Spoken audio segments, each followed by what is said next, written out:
meu coração.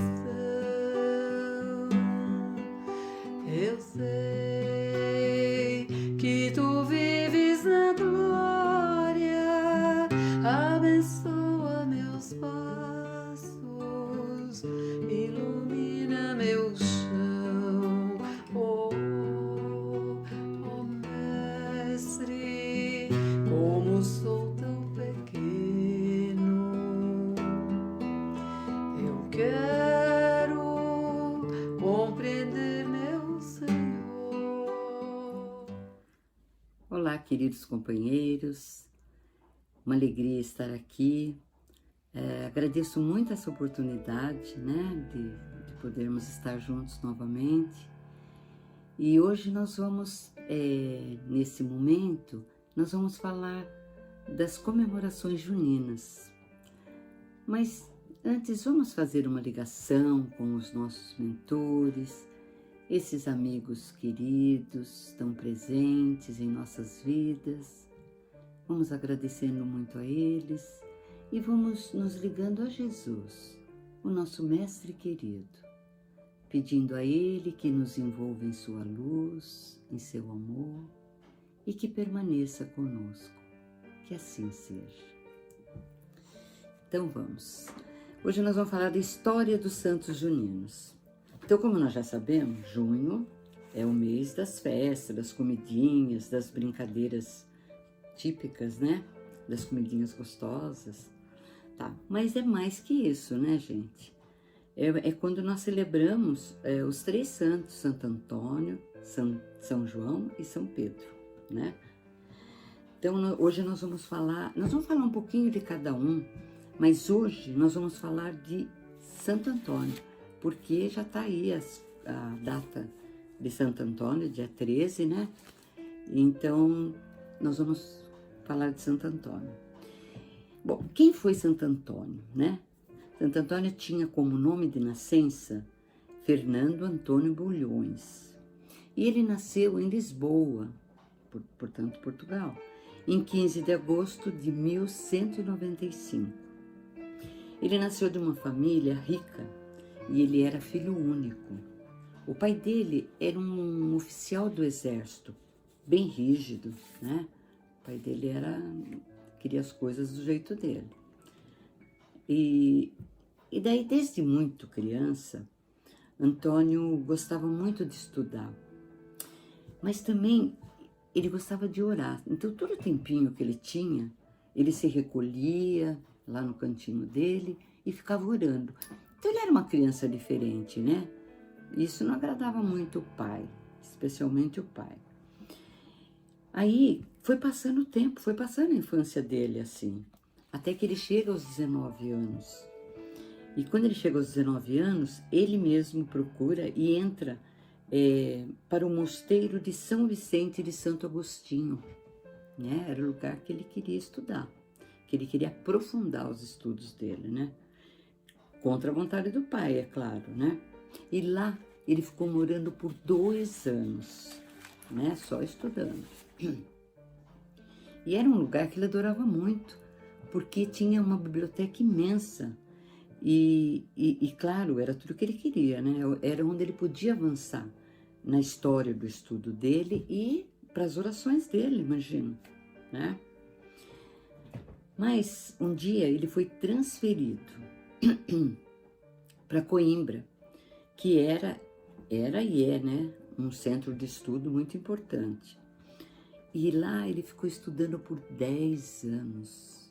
10 anos estudando lá em Coimbra. E aí, percebendo que ele já tinha um grande conhecimento, né? E um certo poder de pregação ele já tinha, né? Ele foi ordenado sacerdote. E lá em Coimbra foi quando ele conheceu os freis franciscanos, né? Os freis franciscanos que ele gostava. E ele se entusiasmou pela maneira e pelo entusiasmo, pelo fervor, como eles viviam o evangelho, os franciscanos, né? E eles até de uma certa radicalidade, ele fala. Eles eram um pouco radicais, mas ele se afinava, ele se identificava com aquilo, né? Aí não deu outra, ele tornou-se o Frei Antônio a partir dali e mudou-se para o Mosteiro de São Francisco. Aí vem a parte que eu gosto, que eu fiz questão de marcar, porque é a parte que eu acho linda, né? É o encontro de Santo Antônio com Francisco de Assis. Antônio pede aos franciscanos para ir até Marrocos pregar o Evangelho. E eles permitem que ele faça isso. Só que, no meio do caminho dessa viagem, Antônio adoece. Ele fica muito doente. E aí não tem jeito, tem que voltar para Portugal. Só que no meio do caminho, por algum motivo, esse navio, ele sai do rumo e vai parar lá na Itália, né? Ele desvia o caminho dele e vai parar na Itália, mais precisamente na Sicília. E lá estava tendo um encontro de mais de 5.000 franciscanos. E é nesse lugar que Antônio conhece pessoalmente Francisco de Assis. Aí a gente pode dizer, né, aqui eu digo, que a mão de Deus o tinha guiado por caminhos diferentes, né? Não por acaso. Imagina. Após conhecer São Francisco, o Frei Antônio passa 15 meses recolhido, isolado no Monte Paolo. São Francisco enxerga nele dons que Deus deu e chama-o de Frei Antônio, meu bispo, e o encarrega da formação teológica dos irmãos do mosteiro. Então ele passa a ter essa responsabilidade, né? Essa função dentro do mosteiro.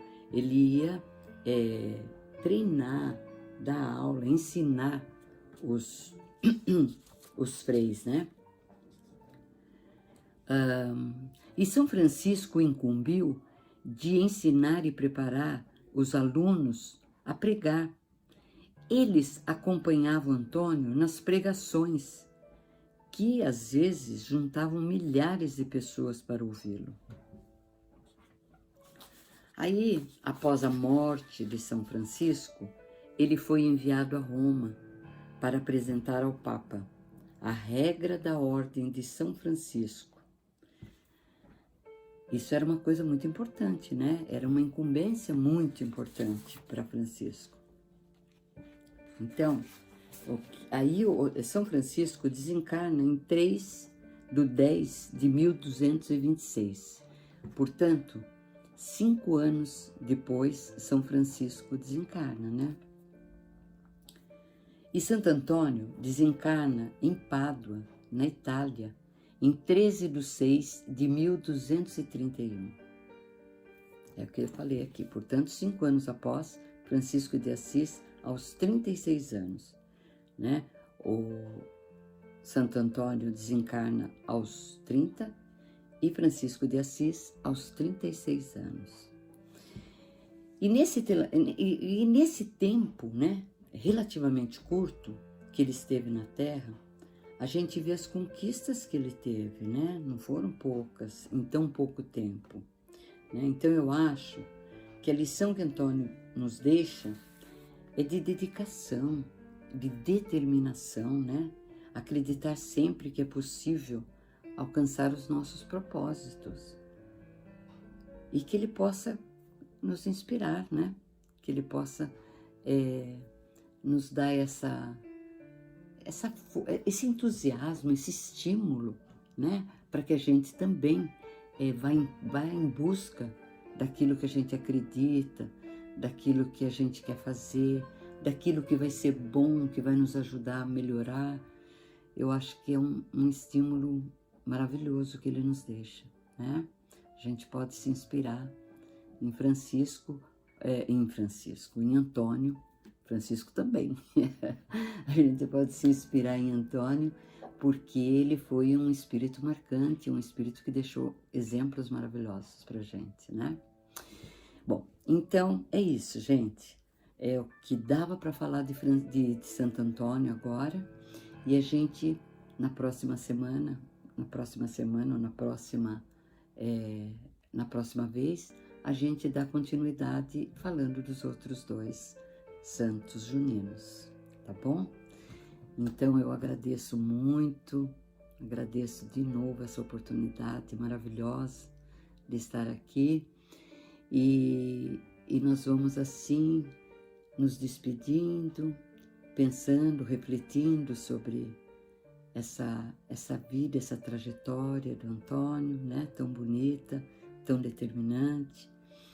E nós vamos nos despedindo, pedindo a Deus e a Jesus que esteja conosco durante toda a semana, pedindo que todo o planeta Terra seja abraçado, seja coberto por essa luz do amor de Jesus. Que assim seja, graças a Deus. Boa noite a todos. Alma querida, imaculada, doce é sentir seu sublime amor, modificando nossa conduta no santuário do coração. Sua humildade é melodia que até as pombas fazem canção. Suave mensagem de esperança, de ternura pelo ar. Clarão no céu, fonte de luz. Quanta alegria servirmos juntos na seara de Jesus.